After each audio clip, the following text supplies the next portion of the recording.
Welcome to the podcast. Today we're here at Australian Made headquarters with Ben Lazzaro, Chief Executive of Australian Made campaign. Yeah, welcome. Yeah, Thank good you, to have mate. you. I appreciate it. So this episode is building. The podcast is called Building Better, and the episode is called The Power of Australian Made. So I really appreciate you letting us come down and sitting down and having a chat. Can you just tell the audience a little bit about yourself and also about the Australian Made campaign? Yeah, absolutely. Yeah, so the Australian Made campaign has been around since around 1999. It was formed by the Chambers of Commerce and the federal government. The Australian Made logo was established in 1986 by the then Hawke government, and that bounced around in government circles for a couple of decades. And then, as I said, this not-for-profit organisation was formed, and our organisation, the Australian Made Campaign Limited, now administers and promotes the Australian Made logo. I've been with the organisation for over a decade now in various roles, and lucky enough to be Chief Executive at the moment. My background is in engineering, oil and gas, and then marketing and comms for technical-based firms. So this organisation and this role sort of brings a lot of that interest in how we make things and industry in general, and then how we can promote it and celebrate it, not only in Australia but around the world. Yeah, I think, look, for me it was a big part to come down and to speak to you guys here. Particularly, we've just been approved from you guys to be an Australian Made company. Can you talk to us and let us explain to us just on what needs to happen to be certified that you're an Australian Made company? Certainly. So the Australian Made logo is Australia's only country of origin certification trademark. So it's a bit of a mouthful, but that essentially means that there's a set of rules that underpin the use of the brand.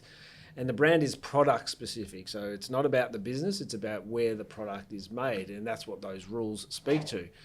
So those rules are included in our code of practice and have gone through a process with the ACCC, IP Australia and the Australian government to get out the other end and underpin this brand. So if a product wants to carry the Australian Made logo, they need to meet the criteria set out in our code of practice, and that is essentially mirrors the Australian consumer law. So the Australian consumer law speaks to demonstrating that you have substantially transformed the product here in Australia.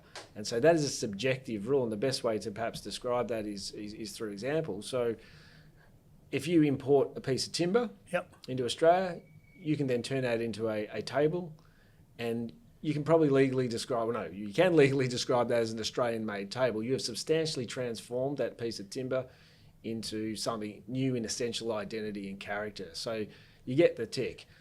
Ultimately, the only person that really makes an assessment on these things are the ACCC. Yes. Can call into question your claim, like any other claim you might make about a product.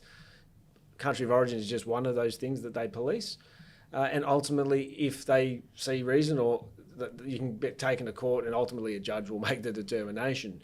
No one wants to get to that stage. So what we have here is a team of compliance experts that assess every product before it's licensed. So we make a determination whether we think the product meets the substantial transformation test.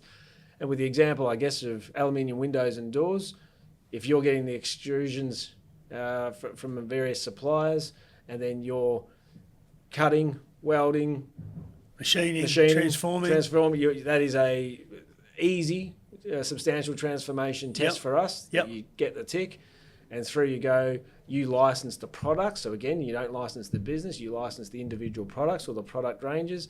There's a small fee involved, which is 0.1% of the turnover of those products. I should point out those fees haven't gone up for over a decade, and that's quite intentional. We want to make sure that this brand is available to businesses of all sizes. So we've kept those, costs down for business, and you probably can't name anything that hasn't gone up in price over the last inflation 10 years. And so we haven't even knocked it up for that. So we think it's one of the most cost-efficient and effective marketing tools if being recognised as genuinely Australian is part of your value proposition to your customers. Yes. This is one of the most effective ways to do it. Yeah. And how many companies are Australian Made certified with you guys? Yeah, so we've got about 4,500 businesses that are certified, that have products, about tens of thousands of products certified to carry the logo here and around the world. So not only is it effective here in Australia, but overseas as well. In certain markets, the green and gold kangaroo carries significant weight in certain markets. And you talked about previously about being a not-for-profit organisation. Talk to me about that. How is that set up? How does that work for people that don't understand what a not-for-profit is? Yeah. So we're sort of we're a not-for-profit, a for-purpose organisation. So we're here, I guess, if we have 4,500 licensees or we have 400, we're here to administer this brand in accordance with the rules. And so all the fees that we collect through licenses or partnerships, we pump those dollars back into the organisation or back into the market, where we, through marketing and promotion campaigns and through compliance efforts, and of course running the business administration. But those two areas of promotion and compliance are the two key areas of our business. We got to make sure that the brand is only being used by those that are certified. It's not being misused or used without a license. So there's a big effort to make sure that we maintain the integrity of the brand, and then we want to help those businesses that use the logo connect with Australian consumers. So we want to make sure the brand is in front of not only Aussie consumers but Aussie businesses, because businesses buy heaps of Aussie stuff as well. And so we've been pretty effective at those two parts of the job over the journey, and that's demonstrated or evidenced by quite a few things. But we're really proud of our Australia Made Week initiative that we run every year in May. And so our ambassadors... Is that nationally? You run nationally? National, absolutely. Yep. Yeah, national. And we have ambassadors that lead the way on that. And that's Ariane Titmus was our last ambassador. The one before that was Jess Malboy. We had Ash Barty before that. These are big names in Australia that want to associate with our brand, that see an alliance with their own values about how they go about things. There's a natural alignment with sport as well, with national pride and things like that, because that does play a role. Of course. But those people, and Adam Liao is another fantastic person that we've had associated with our brand. And when you work with them and meet them and you realise they've got a set of values that align very much with ours and are very, very keen to support that, buy local, produce local, and support other Australians, absolutely. Because a lot of them receive our support, right, when they're out and competing or on the TV doing whatever they do. So they're flying the Australian flag, right? That's right. And most of them too, and all the ones I mentioned, we'll see them pop up months after they've done the work for us, and they'll mention us again, or they'll retcon us back to another situation where they talk about the logo or they talk about the brand favourably. So it stays with them, which is really encouraging. Oh, look, I think particularly from my point of view, I'm very passionate about being Australian made, and that's also part of the reason why I've contacted you guys. It's so important that we do support local, because at the end of the day, if we don't support our local industries, they end up going offshore. We've seen that in the car industry. We've seen that in multiple other industries in manufacturing, and it's just, for me, it's a no-brainer. If you want to get behind you guys, make contact. Yeah. Well, I think consumers really get it.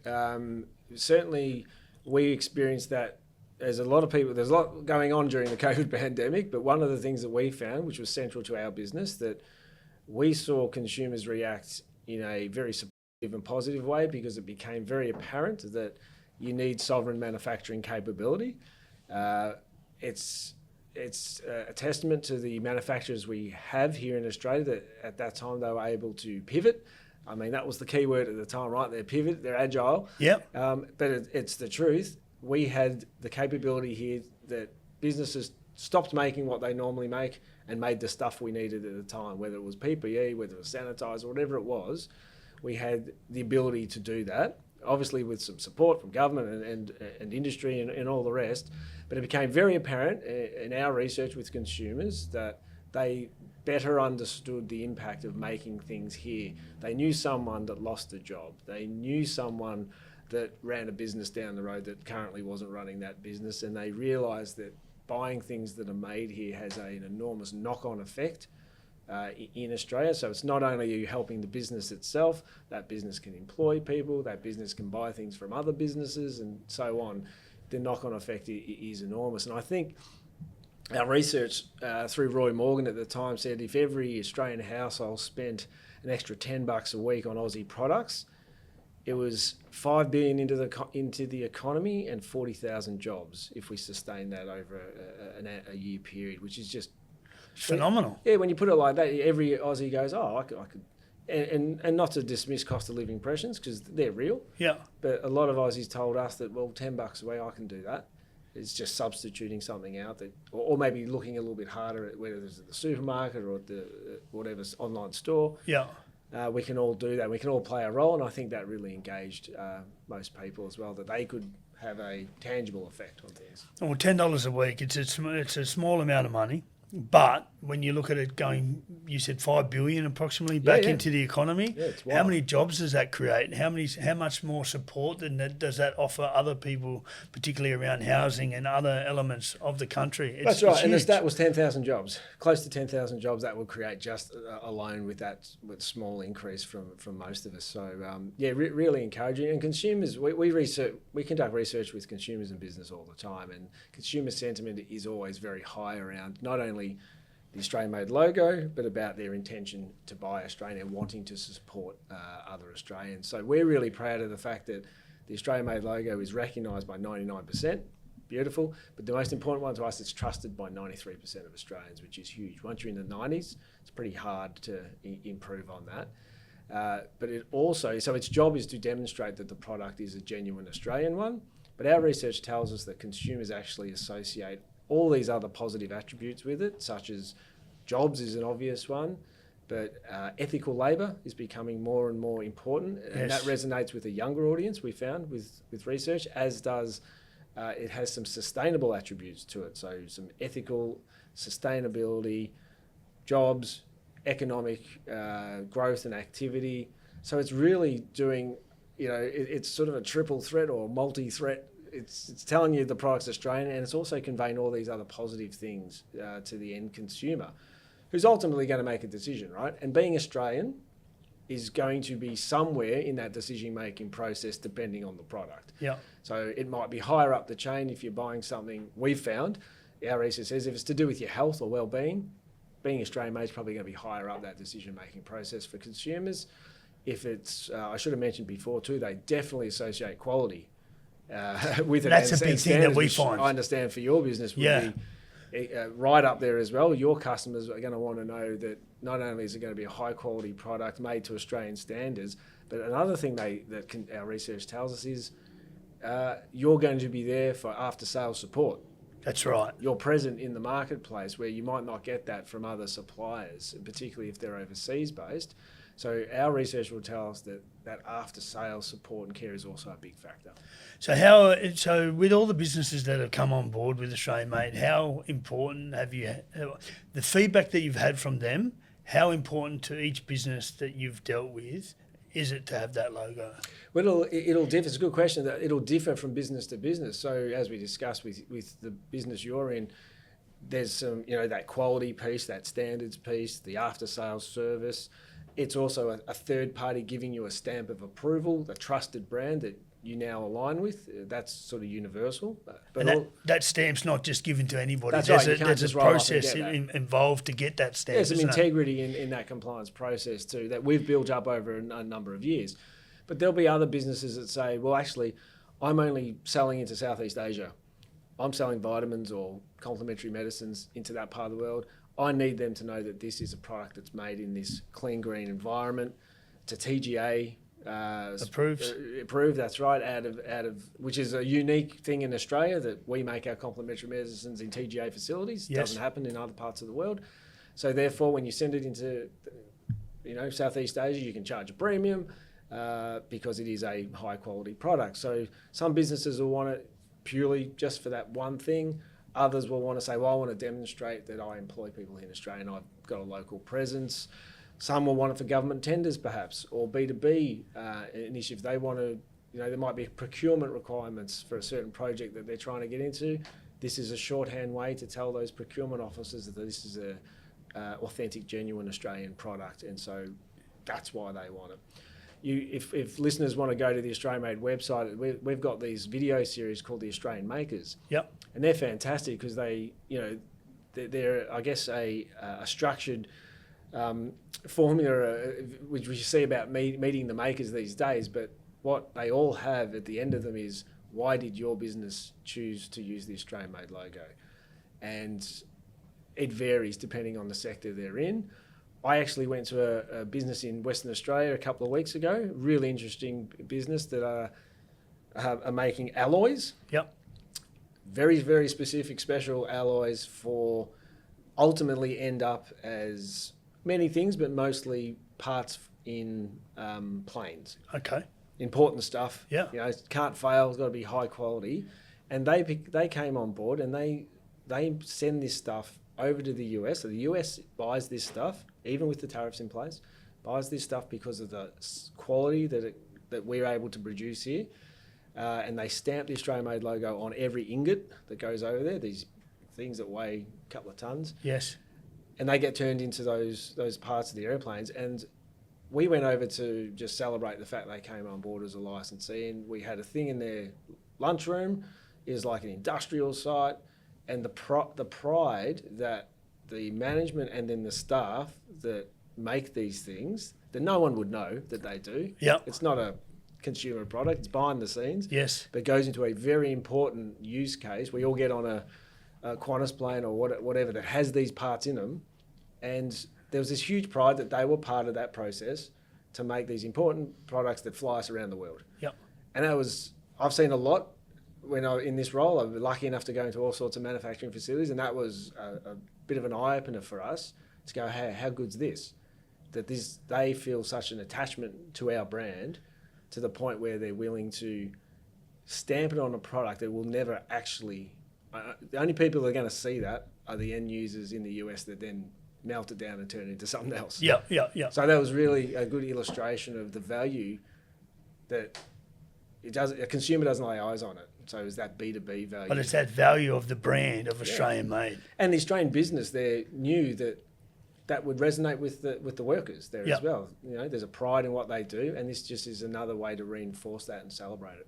So along the journey of Australian made, how difficult has it been to make an upstanding brand like you have today? Yeah, well, it's got enormous contributions before me, and I've been here a decade, and so I've been lucky enough to be part of the process in the last 10 or so years. But it's come from being a very, very small not-for-profit organisation back in year 2000 when it was getting on its feet. Yeah. And, you know, I think when I came, there might have been 1,200 licensees. But it's the contribution of our board as well. So our board is voluntary. Yep. So unpaid positions of important and intelligent people that would have numerous other ways to spend their time if they so desired, who have decided to give back, and they prioritise that making things here is important. And I won't name them because I'll leave some out, but there's been so many along the journey that have been particularly our chairs and our deputy chairs who have led the way, and anyone that gives their time and spends their time contributing to this. So the board's a big part of that. The staff, the people that we get into for-purpose businesses are always a certain type of individual that are doing things. You know, we all need a job, but at the same time, we want to enjoy our work and do something that we feel is useful. And everyone here, I think, feels quite motivated and passionate, and they're doing something. They can go home and say, "I did something useful today." Yeah. You're doing something positive. Same thing in your business. You make something, and you leave that day and you go, "We made something good." So you know, you leave with that very positive feeling. So there's lots of contributors along the way. And the businesses themselves. If we didn't have manufacturers, then we wouldn't be here. So we want to try and deliver value and support our manufacturers every day we're here. And that's everyone from the compliance team through the marketing team and the administration, you know, that do all the back end finances and things like that. So we've got to a point where we're pretty bullish and pretty positive, and we've got great relationships now with various industry groups, with government. You know, it's part of what we do. As I said, we're funded by licence fees. We're not funded by government. We were talking earlier about how we certainly request grant funding from time to time when we've been successful in the past. So again, that's a positive move. So we'll be promoting the Australian-made logo overseas more. You'll see through a $5 million grant over the next 3 years, which is very exciting. And we've also got a lot of activity coming up in the remainder of this financial year with a election commitment of $20 million into the organisation, which for us is enormous. Huge.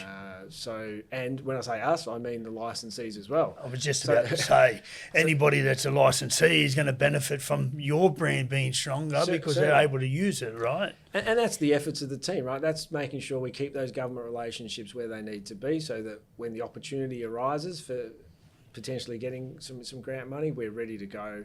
They're familiar with us. There's a lot of respect for our brand within, and both sides of government, I should say, universally. Like, it's one of the good things about being associated with this brand. We're the good guys. Yeah, we're here celebrating locally made stuff, right? Yeah, it's pretty hard to argue against that. So, so really exciting times coming up, and I think all our licensees are going to benefit greatly from it. And you feel that a lot of the licensees are quite patriotic to the country, and it's part of the reason why they also want to be associated with the brand itself, that they're passionate about being Australian? I think it's part of it, but I think most of they're business people. Yep. And if it doesn't work, they'll drop it. Yep. And luckily enough, that doesn't happen very often. So yes, I think we've all got a bit of that in us, as you would. We're proud of being Australians. We think it's a great country. You know, all the obvious things that we've got here.